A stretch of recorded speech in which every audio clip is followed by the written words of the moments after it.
Charles Atebayene, bonjour. Bonjour à vous et bonjour à tous les auditeurs qui nous écoutent dans cette formidable radio. Nous sommes à 2 mois des élections législatives et municipales au Cameroun. Presque tous les partis de l'opposition ont révélé les noms de leurs candidats, tandis que le RDPC, parti au pouvoir, dont vous êtes membre suppléant du comité central, entretient encore le plus grand secret sur ses postulants. Qu'est-ce qui explique cela? Vous savez, le vérité que tout le monde maintenant a les yeux braqués sur la Biya. Et tous les actes que les gens posent aujourd'hui, c'est pour se positionner leur famille, positionner leurs amis, positionner eux-mêmes, se positionner pour que le moment venu, ils tirent les marrons du feu. Personne ne travaille plus pour Paul Biya, personne ne travaille plus pour la République. C'est pour ça que vous voyez tout ce désordre que vous voyez là. Mais est-ce qu'on devait travailler, lorsqu'on est un homme politique, est-ce qu'on devait travailler pour le président ou on devait travailler pour l'État ou pour les Camerounais en général? Mais vous savez, quand il y a un chef d'État, c'est lui qui donne la politique, les autres suivent. Vous ne pouvez pas être membre d'un gouvernement et vous faites le contraire de ce que le chef du gouvernement qui répond des actes posés demande de faire. Oui, Dr Charles Atebayene, les dernières élections législatives et municipales, le procédé a été différent au sein du RDPC. Les militants de la base avaient voté leur candidat à ces élections. Pourquoi cette fois-ci les choses ont changé? Qu'est-ce qui s'est passé entre-temps? Non, moi j'avais déjà eu à donner mon point de vue. Tout a commencé avec le congrès de 2011. Au bout de ce congrès-là, il y a eu des nominations au secrétariat général. Le secrétariat général n'est pas le comité central. Le comité central est une instance importante parce que beaucoup de gens font la confusion. Mais le secrétariat général, c'est la structure administrative du parti. Alors, les francs-maçons sont venus en masse. C'est-à-dire que 80% des gens qui sont au secrétariat général du parti, c'est des francs-maçons. Or, la logique des francs-maçons, c'est la logique sectaire. C'est-à-dire qu'ils ont amené l'esprit flatteur dans le parti. Le parti, le Rassemblement démocratique du peuple camerounais, rassemble tout le monde. Or, les francs-maçons sont élitistes. Ils ne fonctionnent qu'avec les leurs. C'est eux qui ont manœuvré les francs-maçons pour qu'on laisse de côté la pratique que la démocratie connaît, c'est-à-dire les primaires. Parce que le franc-maçon de Yaoundé connaît celui de Moulboudaï. Le franc-maçon du premier ministère ou de la présidence connaît le franc-maçon de Bipidi, etc. Donc, avec les investitures, ils étaient sûrs que, comme ils ont des fichiers, ils connaissent leurs frères, c'est eux qui allaient contrôler le pouvoir. Et le président national du parti du RDPC, est-ce qu'il n'est pas un peu complice? Il est perdu dans l'affaire. Comment cela? Je vous dis, il a sorti une circulaire.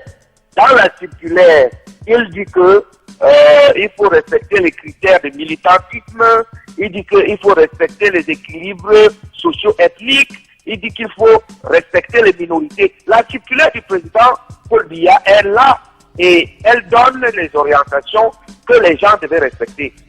Le président Paul Biya est perdu dans cette affaire-ci. C'est pour ça que aujourd'hui même, il a créé une commission que dirige Bédiga Boutou pour venir sauver ce qui peut encore l'être. Mais moi, je ne sais pas ce qui peut encore être sauvé. Parce que quand elle est en train de publier les résultats, s'il y a des problèmes, je ne sais pas comment ça va se passer. Bref, il fallait éviter le désordre. Il fallait éviter toute la confusion qu'on vit en ce moment et faire des choses normalement. Si on peut même renvoyer ces élections, on ne sait pas quoi, il faut le faire. Plutôt que de venir intensifier les problèmes ethniques. Parce que dans ma localité, je suis de Lolodorf, on a fait 8 villages à Lolodorf et 16 villages n'ont pas de conseillers municipaux. 16 villages n'ont pas de conseillers municipaux. Vous imaginez les rivalités, etc. Parce que quelques élites qui étaient témoins de Jova il y a 2 ans, sont arrivés dans le RDPC, ils ne connaissent absolument rien, mais parce qu'ils sont directeurs généraux, je ne sais pas quoi, eh bien, ils ont donc créé. Là-bas, les Tigmés, il y a le mémorandum des Tigmés, et tous les Tigmés de l'Olodorf liment les lances et les machettes, ils disent qu'eux, ils attendent. Oui, docteur Charles Tebayene, aujourd'hui que le RDPC fait toujours attendre sa liste de ses candidats à ces élections. Mais ils ont peur. C'est de la merde. C'est un paquet de merde qu'on a transmis au président. Ils ont peur de publier. Parce que je vous dis d'ailleurs que quand on va publier ces bêtises-là, Dieu seul sait ce que ça pourra être. Les réactions ne seront pas trop faciles. Alors, comment se porte le parti en ce moment? Est-ce qu'il est divisé? Est-ce qu'il est serein? Mais il y a une rupture entre le secrétariat général et la base, claire et nette. Je connais des localités où les gens vont démissionner en masse. Je connais des localités où les gens ont même acheté d'autres partis politiques, comme le parti d'Olivier Billet et d'autres partis. Je ne peux pas vous dire tout ça au téléphone et maintenant, mais je sais que le RDPC aura des problèmes. Sur les 6 mairies à Douala, il n'y a aucun savoir dans les mairies. Il y a Lévé Balapa. On dit qu'il est baudiman. Tous les baudimans du Cameroun ne peuvent pas atteindre 1000. Les gens ne le veulent pas. Ça conforte les mafias. Ça conforte les assoiffés du pouvoir. Ça conforte les truands, les gangsters, les Yankees qui sont arrivés dans notre parti, qui pour la plupart sortent de l'opposition. Quand nous on était dans le RDPC dans les années 90, ces gars étaient en face de nous. Mais comme ils sont déçus ailleurs, ils sont venus en masse pour venir faire le complot à Colbia et pour venir faire tuer le RDPC. La mafia, les congrès ne s'organisent pas. On ne renouvelle pas les organes de parti. On est un parti curieux. Allez-vous battre campagne pour le RDPC, quel que soit le candidat qui est proposé dans votre localité? Moi, on ne m'a pas d'abord appelé pour aller faire les machins. Et maintenant là qu'on va m'appeler, je suis fou. Docteur Charles Tebayene, vous avez commis un livre dont on parle déjà de plus en plus. Crime rituel, loge, sexe, alcool, drogue au Cameroun. Les réponses populaires en vue et les armes du combat. C'est-à-dire le bilan du renouveau aujourd'hui et le bilan des crimes rituels. En moins d'un mois à Yaoundé, dans un quartier qui s'appelle Mimboman, 15 jeunes ont été tués, assassinés, on a enlevé le vagin, le bras, la langue, le cœur, etc. à Yaoundé. Malheureusement, on n'a pas encore dit aux Camerounais ce qui s'est passé. Donc mon livre ramène ce débat qui est obligatoire. On ne peut pas avancer avec de tels...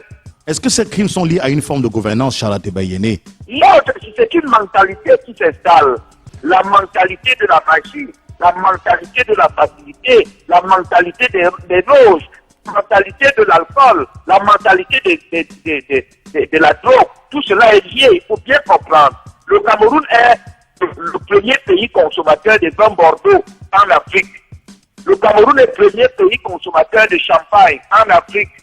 En 2012, nous avons consommé 600 millions de litres de bière, c'est-à-dire l'équivalent d'un fleuve comme le Gouy.